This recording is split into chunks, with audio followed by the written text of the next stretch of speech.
A huge welcome to this IoD99Bites. The weather has changed and we are well and truly indoors. However, when this goes out, God knows what the weather will be doing. It might be 35 degrees plus again, and the next one I'll be sweating profusely out in the garden.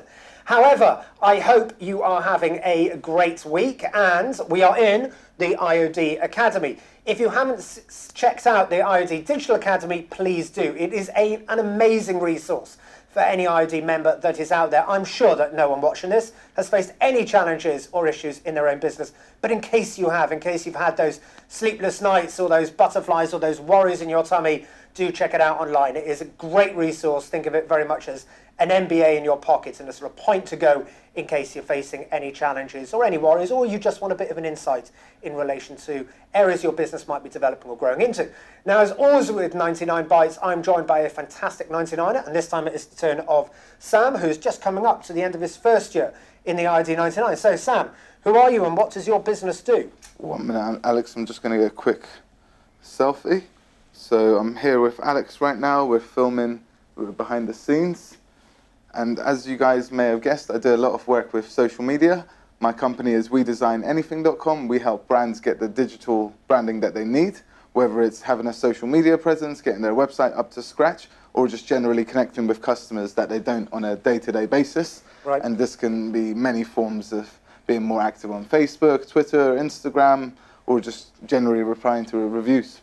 And it's a challenge now, isn't it, for a business? Because especially if you're a business to consumer, you are constantly in touch with your customers as well as your competitors, and therefore you've got to be engaging with them on platforms that they are using as well. What is, have you seen this trend growing? Have you seen the impact it's been creating? Is it a good or is it a bad thing? What is your Sure, it's I'd say it's a challenge in two ways. Firstly, the industry as a whole is very saturated right now. So there's a lot of companies saying that they're the best at what they do, but they may not actually be achieving those results, or they may be fabricated. Right. And in the other sense, for the actual businesses, now are you more likely to go to somewhere where you can see online? Do you build more of a trust with them, or do you just not care about the digital age? You've survived this long, and why do you need it now? But frankly, I think that it's very important for businesses, because say a customer comes and has a bad experience at your venue, you'd want to address that immediately and ensure that the customer is satisfied, as well as preventing that from happening again. So there's always constant changes in terms of new features on the social media as to how, for instance, last night on Instagram, they introduced name tags. So it's like a QR code kind of thing where you can scan people's usernames, which is a new way for businesses to develop with, connect with their online as well as their offline. Okay. And because, as you mentioned, it isn't just a case of engaging with customers, it's getting real-time feedback, real-time data in relation to what your customers are up to, what your competitors are up to, and things like that as well. Do you find that it is, because it's one thing I hear from a lot of businesses, I've got to have a social media presence. And you see some great ones with great ways that businesses have engaged. I think there was a train company that recently had an intern that was doing their Twitter accounts, and they actually got quite fun and quite engaging and got a lot of interaction.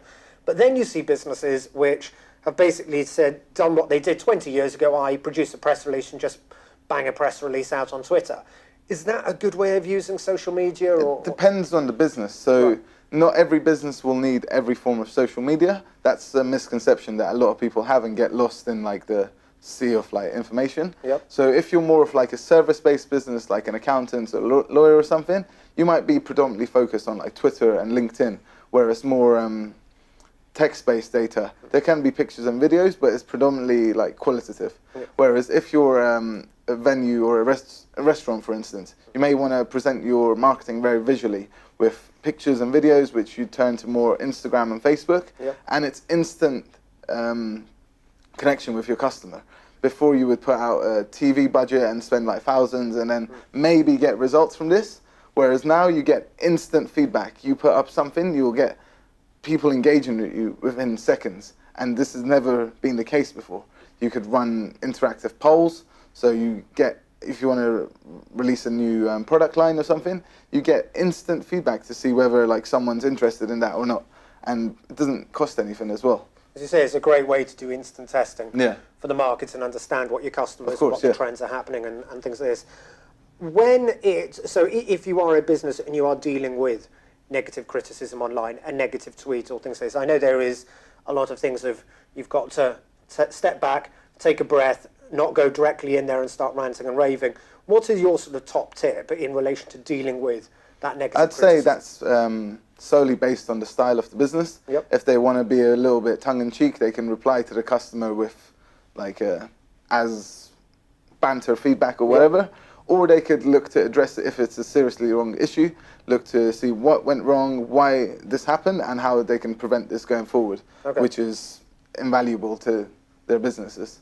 And in relation to, so we've touched on Twitter, we've touched on LinkedIn, Facebook, Instagram.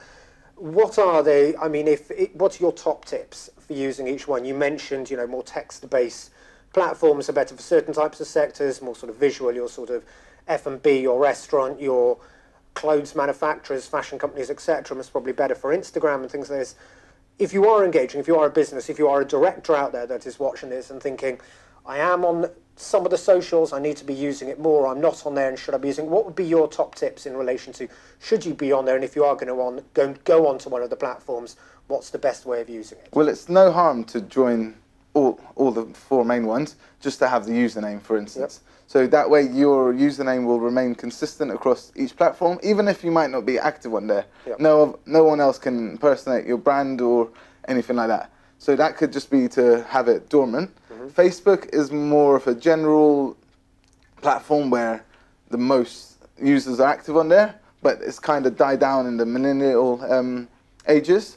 So with that, you'd share your content, and it still has like lots of backing for content to go viral. And it's very closely linked to Instagram as well. So those two platforms I'd recommend using together. If you're using Instagram, you can then connect it to a Facebook page, which then makes your Instagram a business page, which gives you analytics, and you can run adverts on Instagram and Facebook, which you can then target a wider audience than your existing audience. On LinkedIn, it's good to keep it more professional, maybe company updates, or if there's any new changes to features or new partnerships that you've had, that'd be where LinkedIn is. But the frequency of the use, you wouldn't maybe necessarily need to use it as much as you would with like Facebook, Twitter, or Instagram. And Twitter is quick, short updates to say like this has changed, and like you can, if anything, it links you to the other platforms to like read the full article here. And I mean, social platforms can be used for good as well as ill as well, of course, sort of depending on if you're a fan of Trump or not. If you watch his Twitter stream, it certainly gets quite lively at points. If you are a business and, if you are a founder and you've got a company, to what level should you be removing yourself from your business stream, or in today's world, is it now all part of the same, that you are representing your company? That's a personal choice. You could have multiple Instagram accounts, so you could have like a dedicated personal one, and then you could have a dedicated business one. This way you don't really mix your content and your audiences remain separated. So if you have a personal one for friends and family, you can then have a business one for your target audience, your competitors, the product you're actually trying to push. And then you don't necessarily need to mix the two. And I think the other question I wanted to ask you, Sam, quickly as we're wrapping up, is around the user journey aspect, that I've heard a lot from other 99ers about if they're engaging with you on some of the socials, they've then got to have, and they're getting a certain experience. Is it then important they get the same experience when they come through to the website, when they're dealing with you directly, or can you be that sort of fun type, banter type focus on some of the socials, but then far more professional on the website? What would be I think your you opinion should on that? try and have your branding quite consistent, which is what social media does. It creates your brand story. So however you want to perceive your brand, that's the social media is the marketing arm that does this, whether it's either of the channels. And then to keep that message consistent, whether it's a brick and mortar business or a website, really helps with the user journey.